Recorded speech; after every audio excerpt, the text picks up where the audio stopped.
বাজেটে শুল্ক সুবিধার কোনো প্রভাব নেই। রাজধানীর বাজারে বেড়েছে বেশ কিছু পণ্যের দাম, কোনো পণ্যেই নেই স্বস্তি। উদ্ভাবন ও গবেষণায় এগিয়ে আসতে তরুণদের প্রতি মির্জা ফখরুলের আহ্বান। ঠাকুরগাঁওয়ে স্থানীয় উদ্ভাবকের তৈরি সেচ পাম্প উদ্বোধন।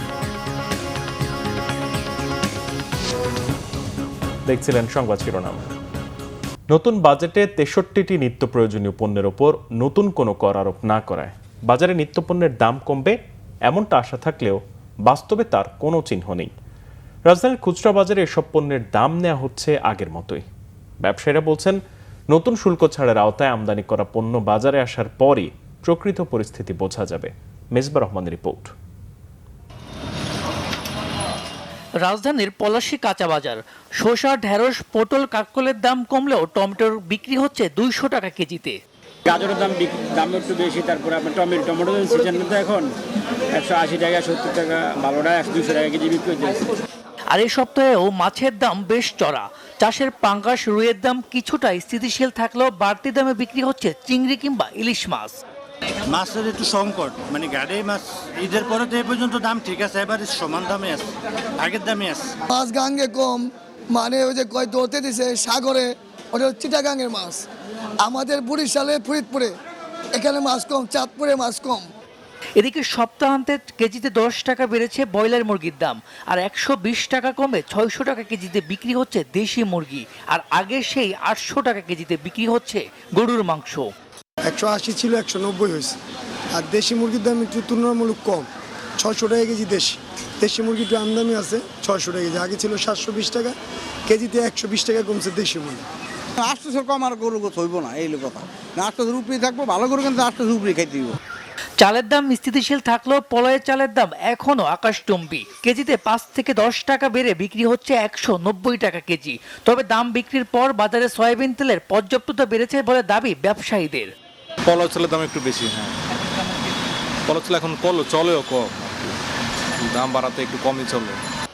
এদিকে বাজার করতে এসে যেন চোখে মুখে অস্বস্তি ফুটে উঠেছে ক্রেতাদের। টমেটো হয়তো অফ সিজনে, সেজন্য দাম বেশি হতে পারে, কিন্তু মাছের দাম কেন বেশি এটা বুঝলাম না। মাছের চাহিদা ওটাও বাড়ছে হয়তো বা, তো মাছ একটু দাম বেশি। শুধু ঘোষণা দিয়েই ক্ষান্ত হওয়া নয়, বাজেটে ঘোষিত সুবিধা যাতে সাধারণ মানুষ পায় তা নিশ্চিতে দৃশ্যমান পদক্ষেপ নিতে হবে বলে মনে করেন সাধারণ জনগণ। মেজবা রহমান, বাংলাভিশন, ঢাকা। তরুণ প্রজন্মকে শুধু খেলাধুলার সমর্থনে সীমাবদ্ধ না থেকে উদ্ভাবন, গবেষণা ও প্রযুক্তি নির্ভর কাজে এগিয়ে আসার আহ্বান জানিয়েছেন স্থানীয় সরকার, পল্লী উন্নয়ন ও সমবায় মন্ত্রণালয়ের মন্ত্রী এবং বিএনপি মহাসচিব মির্জা ফখরুল ইসলাম আলমগীর। ঠাকুরগাঁও সদর উপজেলার রায়পুর ইউনিয়নে উদ্ভাবক সলেমান আলীর নির্মিত সলেমান সোলার সেচ পাম্প এর উদ্বোধনী অনুষ্ঠানে প্রধান অতিথির বক্তব্যে তিনি কথা বলেন। সলেমান আলীর এই উদ্ভাবন শুধু ব্যক্তিগত সাফল্য নয়, দেশের কৃষি ও অর্থনীতির জন্য গুরুত্বপূর্ণ অবদান রাখবে বলেও আশাবাদ তার। সলেমানের উদ্ভাবনী কার্যক্রমের জন্য সরকারের পক্ষ থেকে সব ধরনের সহযোগিতার আশ্বাসও দেন মির্জা ফখরুল ইসলাম আলমগীর। জেলা প্রশাসক মোহাম্মদ রফিকুল হক, পুলিশ সুপার বেলাল হোসেন, এলজিইডির নির্বাহী প্রকৌশলী মোহাম্মদ মামুন বিশ্বাস, জেলা বিএনপি সাধারণ সম্পাদক পয়গাম আলী সহ অনেকে এই সময় তার সাথে ছিলেন। স্বাধীনতা ও সার্বভৌমত্বের প্রশ্নে কোনো আপোষ হবে না বলে মন্তব্য করেছেন সংসদের বিরোধী দলীয় নেতা ও জামাত ইসলামীর আমির ডাক্তার শফিকুর রহমান। সকাল 10টায় নেত্রকোনায় সার্কিট হাউসের সম্মেলন কক্ষে প্রিন্ট ও ইলেকট্রনিক মিডিয়ায় সাংবাদিকদের সাথে মতবিনিময় সভায় প্রধান অতিথির বক্তব্যে তিনি কথা বলেন। ডাক্তার শফিকুর রহমান বলেন, এদেশের 1 ইঞ্চি বালুকণার ওপরেও কাউকে পা রাখতে দেয়া হবে না। প্রয়োজনে দেশপ্রেম ও ইমানি শক্তি নিয়ে সীমান্তে বিজিবির পাশে দাঁড়িয়ে যেতে হবে। এদেশ সবার, তাই দেশ রক্ষায় সকলকেই এগিয়ে আসার আহ্বান জানান বিরোধী দলীয় নেতা। দেশজুড়ে হামের প্রকোপে গত 24 ঘন্টায় আরও 5 শিশুর মৃত্যু হয়েছে। একই সময় নতুন করে এই রোগে আক্রান্ত হয়েছে আরও 1107 জন। স্বাস্থ্য অধিদপ্তরের হাম বিষয়ক নিয়মিত প্রতিবেদনে আজ এই তথ্য জানানো হয়েছে। প্রতিবেদনে বলা হয়েছে, নতুন করে আক্রান্ত উপসর্গ দেখা দেয়া শিশুদের দেশের বিভিন্ন হাসপাতালে ভর্তি করা হয়েছে। ল্যাবরেটরি পরীক্ষা ও ক্লিনিক্যাল উপসর্গের উপর ভিত্তি করে আক্রান্তের এই সংখ্যা নিশ্চিত করেছে স্বাস্থ্য অধিদপ্তর। গত কয়েক মাস ধরেই দেশের বিভিন্ন অঞ্চলে হামের প্রাদুর্ভাব ছড়িয়ে পড়ায় উদ্বিগ্ন জনস্বাস্থ্যবিদরা। স্বাস্থ্য বিশেষজ্ঞরা বলছেন, হাম একটি অত্যন্ত ছোঁয়াচে ভাইরাসজনিত রোগ।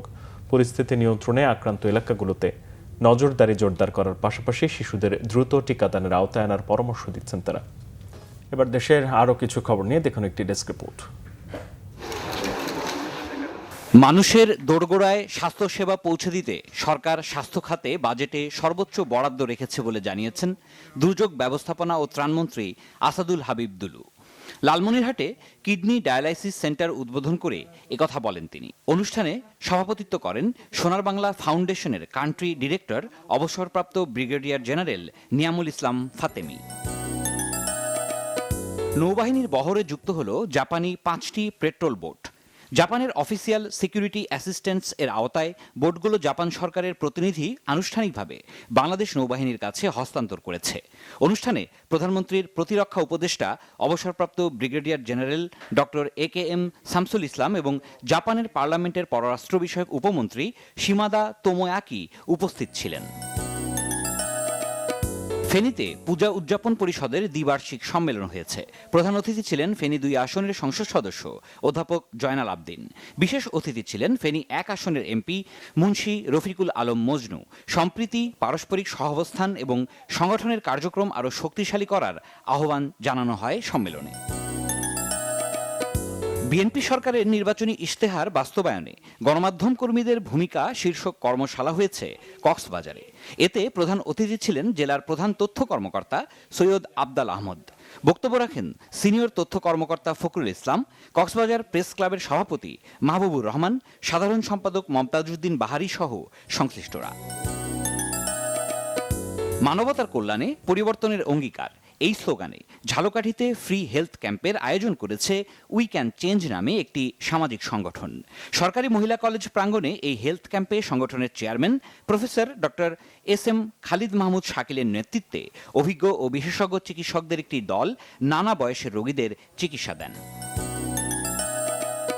ঝিনাইদহে খুলনা বিভাগীয় শাতকান কারাটে সেমিনার হয়েছে।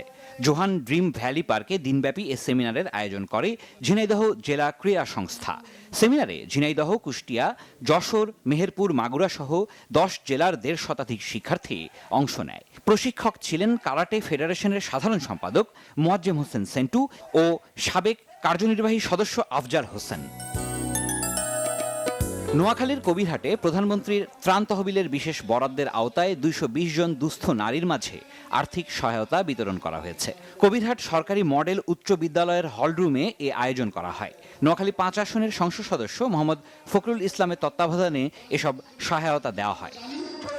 সিরাজুম মনির শুভ, বাংলা ভিশন, নিউজ ডেস্ক। এই ছিল এখনকার মতো। পর সংবাদ সন্ধ্যা 7:30টায় দেখার আমন্ত্রণ রইল। এখন সাথে থাকা ধন্যবাদ।